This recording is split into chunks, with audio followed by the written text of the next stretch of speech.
మారుమూల ప్రాంతాల్లోనే కాదు, కొన్ని సందర్భాల్లో నగరాల్లో కూడా సిగ్నల్స్ అందడం లేదు. అయితే ఈ సమస్యకు పరిష్కారంగా ఇంట్రా సర్కిల్ రోమింగ్ అదే ఐసీఆర్ సదుపాయాన్ని దేశంలో ఆవిష్కరిస్తున్నట్లు టెలికాం విభాగమైనటువంటి డాట్ ప్రకటించింది. అయితే ఈ ఐసీఆర్ మనకి ఏ విధంగా వర్క్ చేస్తుందో ఒక చిన్న ఎగ్జాంపుల్ తీసుకుందాం. మీరు ఎప్పుడైనా ఎక్కడికైనా ట్రావెల్ చేస్తున్నారనుకోండి, మీరు కాల్ మాట్లాడుతుంటే టవర్ టు టవర్ డిస్టెన్స్ వల్ల కాల్ ఆర్ డాటా అనేది కట్ అవుతుంది. ఐసీఆర్ వల్ల మనకు ఈ ప్రాబ్లం అనేది సాల్వ్ అవుతుంది.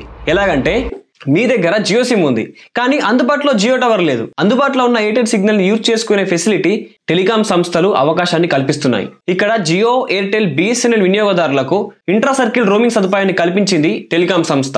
ఇక ఇది ఎలా పనిచేస్తుందో చూద్దాం. ఎక్కడైనా ఒక మారుమూల ప్రాంతం అయి ఉండొచ్చు, లేదా జియో టవర్ మాత్రమే ఉండి ఎయిర్టెల్, బిఎస్ఎన్ఎల్ టవర్స్ లేవు.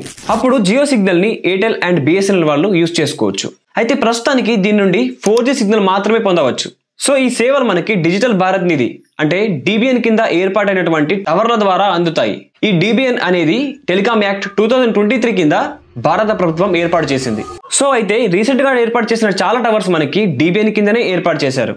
కాబట్టి ఆల్మోస్ట్ అన్ని ప్రాంతాల్లోనూ ఈ సిగ్నల్ సదుపాయం అందుబాటులో ఉండే అవకాశం ఉంది. ఈ ఐసీఆర్ సదుపాయాన్ని తీసుకొస్తున్నట్లు కేంద్ర మంత్రి జ్యోతిరాదిత్య సింధియా గారు ప్రకటిస్తూ ఇలా అన్నారు. టెలికాం సర్వీస్ ప్రొవైడర్స్ అయిన బిఎస్ఎన్ఎల్, ఎయిర్టెల్, జియో సంస్థలు అన్ని డిబిఎన్ సైట్స్ లో ఒకరికొకరు తమ మౌలిక సదుపాయాన్ని వినియోగించుకోవచ్చు. ఇటువంటివి 27,836 సైట్లున్నాయి. వీటి ద్వారా 35,400 మారుమూల గ్రామాలకు 4G అనుసంధానం లభిస్తుంది అని పేర్కొనడం జరిగింది.